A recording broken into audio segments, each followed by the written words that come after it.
Brasil é considerado um dos países mais diferentes da América Latina. É o diferentão no meio de tantas nações. Mas por que será que o Brasil é considerado um país totalmente diferente dos outros países da América Latina? Já parou para pensar? Não é só porque nós falamos o português e o resto fala espanhol. Não, é a nossa construção histórica, é o que vocês vão estudar nesse vídeo. Se ficarem aqui nesse vídeo, nós vamos entender um pouquinho da construção do Estado brasileiro.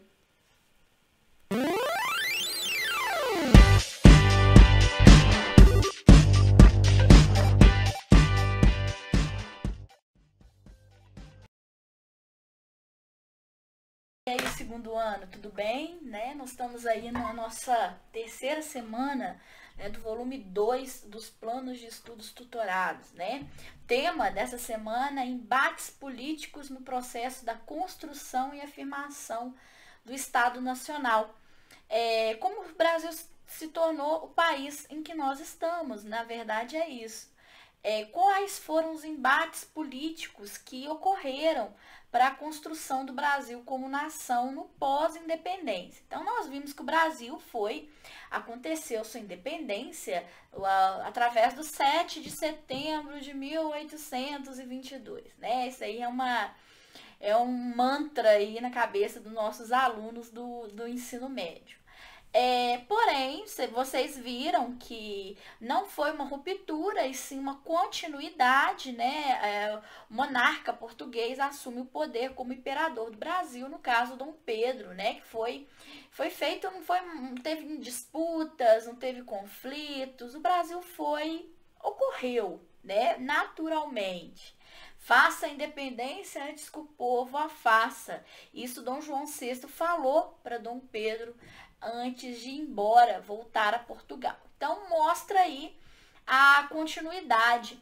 E eu fiz na chamadinha, né, uma provocação, né? O Brasil é um país diferentão em relação aos outros países da América Latina, porque enquanto os outros países da América Latina estavam promovendo a libertação, a república, né, o Brasil ainda mantinha-se sob uma monarquia. Então, essa é a grande questão. Então, o Brasil era a única monarquia na América Latina e o resto dos outros países eram divididos em pequenas republiquetas, né?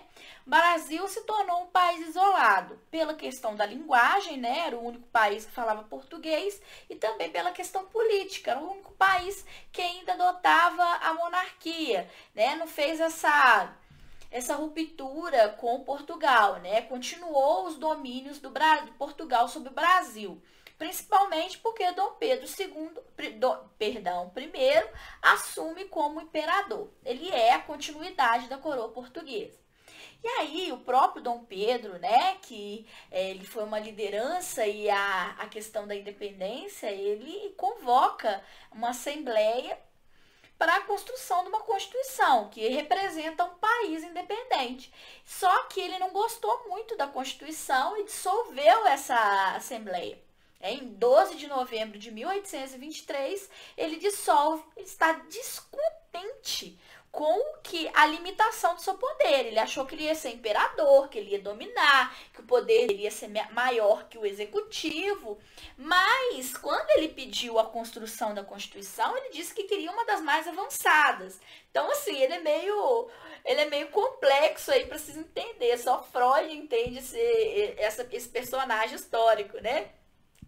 Então, ele ficou descontente porque ele queria o poder, e aí ele rasgou a Constituição na frente de todo mundo, nervoso, revoltado, e aí ele vai e cria uma outra Constituição dessa com o poder moderador, né? Então, não era só executivo, legislativo e judiciário, é o quarto poder, que é o poder moderador, né? Então, essa Constituição de 1824, de acordo com a historiografia, seria um resultado de uma conciliação entre o liberalismo, né, livre, com o executivo, legislativo e judiciário, com a organização da monarquia, que o Dom Pedro também queria poder. Então, dá a ele o poder moderador, né, que outorga que cancela os outros poderes. Então, assim, toda vez que a opinião dele não era levada em consideração, ele dissolvia. Ele podia dissolver gabinetes ministeriais, ele podia decretar o que ele quisesse, né? Com o chamado poder moderador, tá? Então, ele consolida mais ainda o absolutismo monárquico. Como nós falamos, é um absolutismo avessas, né? É onde, não, a gente aqui não é absolutismo, nossa monarquia é livre, porque tem os 3 poderes, mas tem o quarto, o chamado moderador, que é o princípio de ordem maior, né? E aí, é essa grande questão que estabeleceu aí a Constituição de 1824. Né? Apesar de o Brasil se tornar um país livre, apesar do Brasil ser uma monarquia, né, que eles chamavam livre, porém, todavia, contudo, existia o poder moderador, é um instrumento, né, que interferia em todos os outros poderes. Então, vamos lá, né? Vamos fazer as atividades. Vamos ler um pouquinho da Constituição de 1824, que está aqui no plano de estudos tutorado na página 105. Então, vamos lá. A Constituição instituiu o catolicismo como religião oficial, né, a religião do Estado.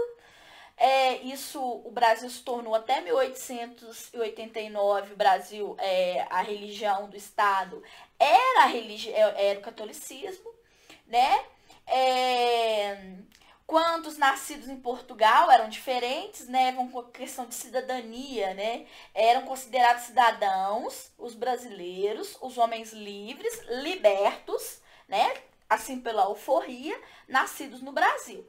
Os nascidos em Portugal eram excluídos da cidadania, tá? Eles foram reconhecidos como cidadãos aqueles que, nascidos no reino e outras colônias residentes no Brasil, tivessem aderido à independência. Então, esses sim seriam incluídos como cidadãos. Os libertos nascidos na África também não eram, continuavam como escravos. Engraçado, né? O Brasil ainda continua com a adoção da escravidão, mesmo com a libertação à independência. Interessante. Né? Mas aí nós vamos entender por quê. As eleições, o voto era censitário, né? Poucos tinham acesso ao voto desde que declarassem renda, tá? Tá bem claro aqui.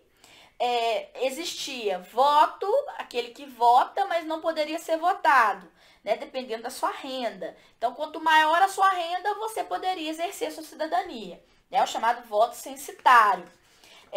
A Constituição não alterou a escravidão, né? Eles sabiam que isso era muito delicado, principalmente pelos fazendeiros que estavam no poder na época. Então, através desse texto que está na página 105, vocês podem responder as questões. Então, qual foi o papel do poder moderador? Ele seria o equilíbrio entre os poderes.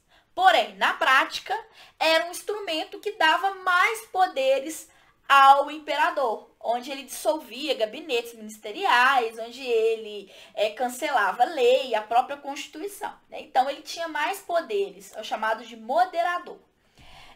Quais foram as pessoas consideradas cidadãs? Não eram considerados cidadãos os homens, mulheres não eram, é claro, nós não estamos falando do momento histórico onde a mulher poderia votar, por exemplo.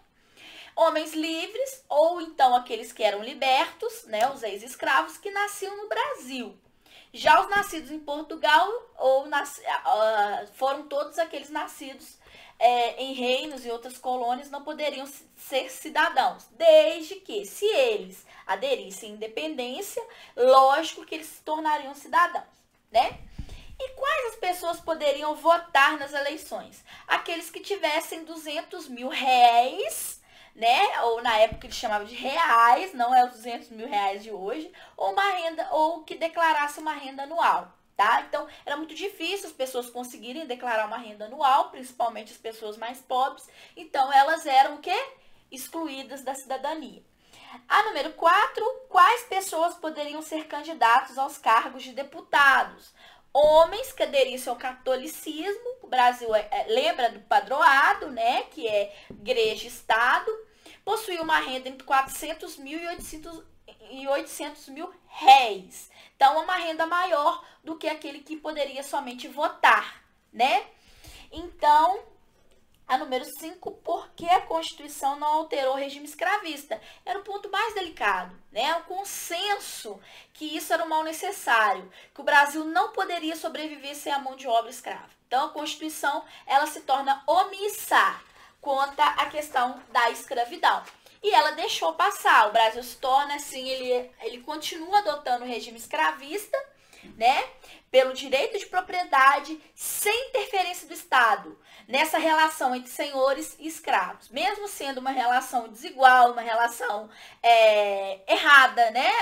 Violenta, o Estado não deveria interferir, porque é o direito de propriedade daquele senhor de escravo. Entendeu? Então ele não era um cidadão, o escravo não era cidadão, era um objeto, continua sendo coisa, e por esse motivo não deveria interferir nessas relações, tá bom? Então é isso, né?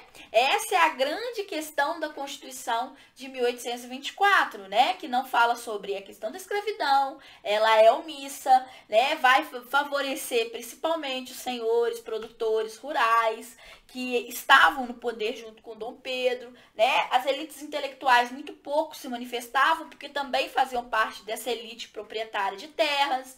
Então, eles não se manifestavam muito, existiam poucos abolicionistas nesse período. Depois, com o passar do tempo, a igreja também não se manifestava, né? Numa questão, para eles era um mal necessário a escravidão, porque senão se declarasse, né, abolisse a escravidão, o Brasil estava fadado ao fracasso econômico, né? Mais uma vez, a economia sobre a humanidade, né? Isso é muito comum até hoje, né? Nos nossos dias atuais, que nós estamos passando hoje, a economia está sempre acima da humanidade, né?